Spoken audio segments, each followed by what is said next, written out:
Las operaciones quirúrgicas intracerebrales o cirugía estereotáxica son muy utilizadas en investigación. Aplicadas, por ejemplo, en el campo de la investigación de enfermedades neurodegenerativas, nos permite reproducir en los animales procesos que tienen lugar en los cerebros de pacientes afectados por tales enfermedades, como por ejemplo Alzheimer y Parkinson, y así poder buscar explicaciones a por qué suceden tales enfermedades, qué sucede en los cerebros afectados, cómo se podría prevenir o cómo se podría proteger la muerte de neuronas en estos casos. Todo esto se puede llevar a cabo de varias maneras, según el objeto de estudio.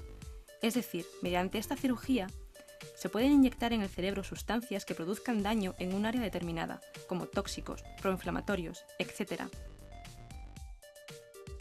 Se puede producir un daño cerebral mecánico, por ejemplo, una axotomía. Se pueden insertar cánulas en el cerebro para realizar estudios de microdiálisis. En esta primera parte del vídeo nos centraremos en la cirugía estereotáxica, para la inyección de una sustancia química en un área del cerebro, y utilizaremos para ello una jeringa Hamilton.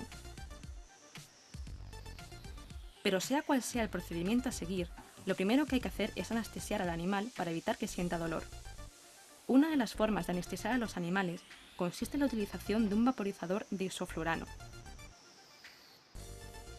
Con este método, el animal se introduce en una cámara que está conectada a una bombona de isoflurano, de manera que al pasar el gas a la cámara, el animal se queda dormido. Una vez comprobado que el animal está completamente dormido, pasamos a llevar a cabo la operación. Para ello, necesitamos dos cosas muy importantes: un aparato estereotáxico y el atlas cerebral para tomar las coordenadas de inyección.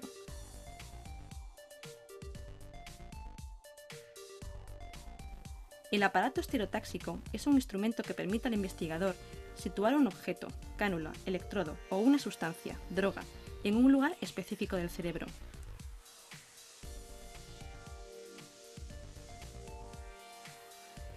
El dispositivo incluye un soporte para la cabeza, que mantiene el cráneo del animal en la orientación adecuada, un soporte para la jeringa, el electrodo o el accesorio necesario, y un mecanismo calibrado que permite desplazar este soporte en los tres ejes espaciales a lo largo de unas distancias calculadas, llamadas coordenadas estereotáxicas: anterior-posterior, dorsal-ventral y lateral-medial. Para obtener estas coordenadas estereotáxicas necesitamos un atlas estereotáxico. El atlas estereotáxico es un conjunto de fotografías o dibujos de secciones del encéfalo de un animal, las cuales tienen coordenadas que permiten al investigador llegar a una determinada región del encéfalo del animal con un aparato estereotáxico. En cada lámina o dibujo encontramos una estructura del encéfalo, por lo que esto nos ayuda a saber cuáles son los tres ejes que necesitamos para alcanzar nuestra estructura. Ahora bien, necesitamos un punto de referencia externo para, a partir de él, poder situar las coordenadas estereotáxicas adecuadas para llegar a la estructura que nos interesa. Este punto de referencia externo se llama bregma. El bregma es el punto de unión de la sutura sagital y coronal del cráneo. Las páginas de un atlas estereotáxico se corresponden con secciones frontales tomadas a diferentes distancias anteriores y posteriores al bregma. Así, localizando una estructura neural que no podemos ver en nuestro animal y con una de las páginas de un atlas estereotáxico, podemos determinar la localización de la misma en relación al bregma, que sí podemos ver. Hay que señalar que debido a las variaciones en distintas cepas y edades de los animales, los atlas den solo una localización aproximada, por lo que es siempre necesario probar una serie de coordenadas, cortar y teñir el cerebro del animal, ver dónde se ha realizado la lesión, corregir los valores e intentarlo de nuevo. Cuando ya sabemos la estructura cerebral a la cual queremos llegar y las coordenadas que tenemos que aplicar según el atlas, colocamos al animal en el aparato estereotáxico. Para ello, colocamos las orejas del animal en los lugares adecuados e inmovilizamos también la cabeza sujetando al animal por la boca. El material que vamos a utilizar para la operación lo tenemos previamente preparado y va a constar de bisturí, pinzas mosquito, aguja, hilo y un antiséptico. Una vez el animal está correctamente orientado, pasamos a realizar una incisión en el cuero cabelludo. Así se deja expuesto el cráneo, de forma que se puede situar la punta de la jeringa sobre el bregma. El investigador mide la localización de este punto para que las nuevas coordenadas con ayuda del atlas mueven la jeringa a lo largo de la distancia adecuada en los ejes antero-posterior y lateral-medial, hasta situarlo en el punto exactamente por encima del objetivo. Se trepana entonces un agujero a través del cráneo justo por debajo de la jeringa. Una vez realizado el agujero, se desciende el dispositivo a través del tejido nervioso hasta la profundidad adecuada. Ahora, la punta de la jeringa se halla situada en el lugar adecuado del cerebro y el investigador está listo para liberar la sustancia química. El flujo de inyección suele hacerse de 0,5 microlitros minuto y el volumen total depende de la sustancia a inyectar.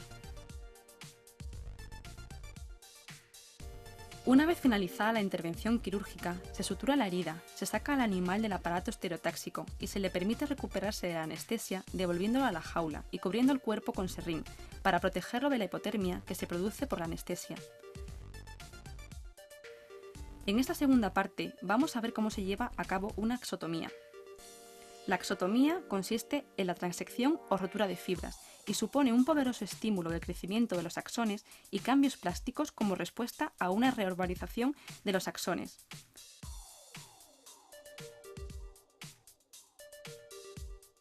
Ese tipo de denervación se emplea con frecuencia en estudios experimentales sobre fisiología neuronal y muerte, o supervivencia neuronal, con vistas a la comprensión de las enfermedades del sistema nervioso. Esta denervación se realiza con una cuchilla retraíble consistente en un hilo de tungsteno contenido en un accesorio que se acopla al brazo del estereotáxico.